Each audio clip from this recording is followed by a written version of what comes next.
friends, welcome to our channel TNPSC Shortcuts. நம்ம already இலக்கண குறிப்பு ஃபர்ஸ்ட் பார்ட் பார்த்துட்டோம். அதுல பாத்தீங்க அப்படின்னா உம்மை தொகை, எண்ணும்மை, ஐய உம்மை, உருவகம், உவமை தொகை அந்த மாதிரி உள்ள இம்பார்ட்டன்ஸ் எல்லாமே பார்த்துட்டோம். அதனோட கண்டினியூஷன் தான் நம்ம இதுலயும் பார்க்க போறோம். இது எல்லாமே ரொம்ப இம்பார்ட்டன்ஸா நம்ம ஈஸியாவே படிச்சிடலாம்.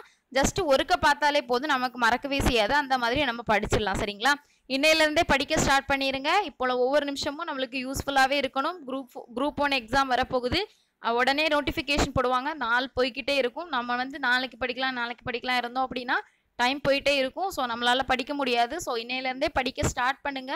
ஒரு நிமிஷத்தை கூட வேஸ்ட் பண்ணாதீங்க. நம்ம லைஃப்ல உள்ள ஒவ்வொரு நிமிஷமும் கண்டிப்பாக முக்கியமானதாக இருக்கணும். அப்போ தான் நம்ம கவர்மெண்ட் ஜாபுக்கு கண்டிப்பாக போக முடியும். ஏன்னா நம்மளே மாதிரியே தான் எல்லாருமே போட்டி போட்டு படிச்சுட்டு இருப்பாங்க. ஒவ்வொரு இன்ஸ்டியூட்லேயே பார்த்தீங்க அப்படின்னா ஆயிரக்கணக்கான பேர் நம்மளை கூடயே போட்டி போட்டு படிச்சுட்டு இருக்காங்க. அப்படின்னா அதுக்கு ஈக்குவலாக நம்ம எவ்வளோ தூரம் நம்மளை தயார்படுத்திக்கிடணும் அப்படிங்கிறது நம்ம கண்டிப்பாக தெரிஞ்சுக்கணும். ஸோ நம்ம இன்னைக்கு உள்ள கான்செப்ட்டுக்கு போகலாம். அதுக்கு முன்னாடி நான் அன்அகாடமிலே என்னோட அதில் என்ன ஃபாலோ பண்ணி நம்மளுக்கு சேனலுக்குன்னு ஒரு பிளாக் ஸ்பாட் இருக்குது. அதில் நான் இதனோட நோட்ஸ் போடுவேன். நீங்கள் அதுலேயும் போய் பாருங்கள். அந்த 2 லிங்கையும் நான் டிஸ்கிரிப்ஷனில் கொடுத்துருவேன். இன்னைக்கு ஒரு பொருட்பன்மொழி அப்படிங்கிறத பார்க்க போகிறோம். ஒரு பொருட்பன்மொழி அப்படின்னு சொல்லுவாங்களே, அது என்னதுன்னு பார்த்தீங்கன்னா, ஒரு பொருளை சிறப்பிப்பதற்காக அந்த பொருளை குறிக்கிறதுக்கு பல சொற்கள் சேர்ந்து வருவது தான் நம்ம என்ன சொல்லுவோம் அப்படின்னா ஒரு பொருட்பன்மொழி அப்படின்னு சொல்லுவோம். இப்ப பாருங்க, உயர்ந்த அப்படிங்கிறத சிறப்பிக்கிறதுக்காக வேண்டி ஓங்கி அப்படிங்கிற ஒரு பொருள் ஒரு சொல் வந்திருக்கு இல்லையா?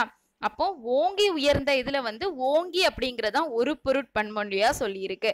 அப்போ தொழுது வணங்கினான், தொழுது வணங்கினான்ல வணங்கினான் அப்படிங்கிற சொல்லுக்காக வேண்டி தொழுது அப்படிங்கிற ஒரு சொல் ஆட் ஆயிருக்கிறதுனாலதான் இது என்ன சொல்லியிருக்காங்க அப்படின்னா ஒரு பொருட்பன்மொழி அப்படின்னு சொல்லியிருக்கு. அதாவது ஒரு பொருளை சிறப்பிப்பதற்காக இன்னொரு சொல் அது கூட வர்றதுதான் என்ன சொல்லுவோம் அப்படின்னா ஒரு பொருட்பன்மொழி அப்படின்னு சொல்லுவோம். வினைத்தொகை அப்படின்னா என்னன்னு பாத்தீங்கன்னா 3 காலத்துக்கும் பொருந்தி வருவதுதான் என்ன சொல்லுவோம் அப்படின்னா வினைத்தொகை அப்படின்னு சொல்லுவோம். அதாவது இப்ப இரு சொற்கள்ல முதல் சொல் வினை சொல்லாவும், 2வது சொல் பெயர் சொல்லாவும் வரும். இப்போ ஊறுகாய் அதை எடுத்துக்கிட்டீங்கன்னு பாத்தீங்கன்னா இது 3 காலத்தையும் குறிக்கும் இல்லையா? ஊறுகாயை எப்படி சொல்லலாம்? ஊறிய காய், ஊறுகின்ற காய், ஊறும் காய் அப்படிங்கிற 3 காலத்தையும் காட்டுது. இறந்த காலம், நிகழ்காலம், எதிர்காலம் ஆகிய 3 காலத்தையும் காட்டுவதனால இதை நம்ம என்ன சொல்லியிருக்கோம் அப்படின்னா வினைத்தொகை அப்படின்னு சொல்லியிருக்கோம். வேற எக்ஸாம்பிள் பாருங்க. படர்கொடி, சுடுசோறு, குடிநீர். படர்கொடி, படர்கின்ற கொடி, படரும் கொடி அப்படின்னு 3 காலத்தையும் காட்டுது. சுடுசோறு அப்படின்னா சுடும் சோறு, சுடுகின்ற சோறு, சுடும் சோறு. அதாவது 3 காலத்தையும் காட்டி வந்துச்சு அப்படின்னா ஒரு வார்த்தை, அதை நம்ம என்ன போட்டுடலாம்னு பாத்தீங்கன்னா வினைத்தொகை அப்படின்னு போட்டுடலாம். இனி அடுத்து பார்க்க போறது பண்பு தொகை. பண்பு தொகை அப்படின்னா ஒரு பொருளுடைய பண்பையோ குணத்தையோ உணர்த்துவதுதான் நம்ம என்ன சொல்லுவோம் அப்படின்னா பண்பு தொகைன்னு சொல்லுவோம். அது போக ஒரு நம்ம ஈஸியா வச்சு படிக்கிறது என்ன சொல்லுவோம்? மை அப்படிங்கிற விகுதி வந்துச்சு அப்படின்னா அதை பண்பு தொகை அப்படின்னு சொல்லுவோம். இப்ப விளக்கம் பாருங்களேன். செந்தாமரை, செந்தாமரையை நம்ம பிரிச்சோம் அப்படின்னா என்ன பிரிப்போம்? செம்மை கூட்டல் தாமரை. அப்போ மை என்ற விகுதி பெற்று வருது இல்லையா? அப்ப இது பண்பு தொகை. இப்ப செந்தமிழ் அப்படின்னு எடுத்துக்கிட்டோம்னா செந்தமிழ செம்மை கூட்டல் தமிழ் அப்படின்னு பிரிப்போம். அப்ப அதுலயும் மை அப்படிங்கிற விகுதி பெற்று வரும். அப்ப அது என்ன சொல்லிடலாம்? அது பண்பு தொகை அப்படின்னு சொல்லிடலாம். வினைத்தொகையும் பண்பு தொகையும் தான் நம்ம கன்ஃபியூஸ் ஆகும். இப்ப பண்பு தொகை அப்படின்னா மை விகுதி பெற்று வரணும். வினைத்தொகை அப்படின்னா அது 3 காலத்தையும் காட்டி வரணும். இனி பார்க்க போறது பெயரச்சம்னா என்ன, வினையச்சம்னா என்ன, வினை முற்றுனா என்ன, வினை ஆளனின் பெயர்னா என்ன அப்படிங்கிறத பார்க்க போறோம். பெயரச்சம் அப்படிங்கிறது ஒரு வினைச்சொல் பெயரை சொல்லை கொண்டு முடியுமானால், ஒரு வினைச்சொல் பெயர் சொல்லை கொண்டு முடிந்தால் அது பெயரச்சம் அப்படின்னு சொல்லியிருக்கு. அதாவது இப்ப பாருங்க, படித்த மாணவன், அதுல படித்த அப்படிங்கிறது வினைச்சொல். ஆனா அந்த வினைச்சொல் என்ன பெறல? முற்று பெறாம ஒரு பெயர் சொல்லை கொண்டு முடிஞ்சிருக்கு. அப்போ படித்த மாணவன், வந்த வாகனம், தந்த பணம், சென்ற நாட்கள், இதுல முதலுள்ள வார்த்தைகள் எதுவுமே முற்று பெறாத வினைச்சொல். அதனாலதான் இது என்ன சொல்லுவோம் அப்படின்னா பெயரச்சம் அப்படின்னு சொல்லுவோம். இது போக ஒரு ஹின்ஸ் என்னன்னு பாத்தீங்கன்னா, பெயரச்சம் உள்ள வார்த்தைய சொல்லும் போது கடைசி ஆ அப்படிங்கிற உச்சரிப்புல முடிஞ்சிச்சு அப்படின்னா அது பெயரச்சம். படித்த ஆணு முடியுது, வந்த ஆணு முடியுது, தந்த ஆணு முடியுது, சென்றையும் ஆணு முடியுது. அப்ப இது என்ன எச்சம்? பெயரெச்சம் அப்படின்னு போட்டுடலாம். ரெண்டாவது பார்க்க போறது வினையெச்சம். வினையெச்சம் அப்படிங்கிறது தொழிலையும் காலத்தையும் உணர்த்தி வினையை கொண்டு முடிவதுதான் வினைச்சொல் அப்படின்னு சொல்லியிருக்கு. இப்போ ரெண்டுமே வினையெச்சம் தான் பாருங்களேன். ஆனா முதல் வினைச்சொல் என்ன பெறல? முற்று பெறல. ரெண்டாவது வினைச்சொல் முற்று பெற்றிருக்கு.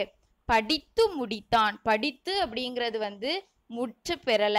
முடித்தான் அப்படிங்கிறது முற்று பெற்றிருக்கு.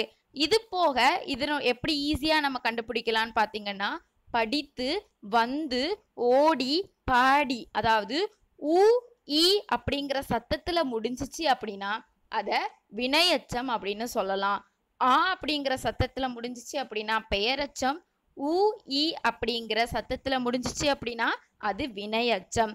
இதுல படித்து முடித்தான் ஊல முடிஞ்சிருக்கு, வந்து சென்றான் ஊல முடிஞ்சிருக்கு, ஓடி மறைந்தான் ஈல முடிஞ்சிருக்கு, பாடி முடித்தான் ஈல முடிஞ்சிருக்கு. சோ இது வினையெச்சம். இனி அடுத்து பார்க்க போறது வினை முற்று. அதாவது முடிவு பெற்ற ஒரு வினை சொல்லதான் நம்ம என்ன சொல்லுவோம் அப்படின்னா வினை முற்று அப்படின்னு சொல்லியிருப்போம்.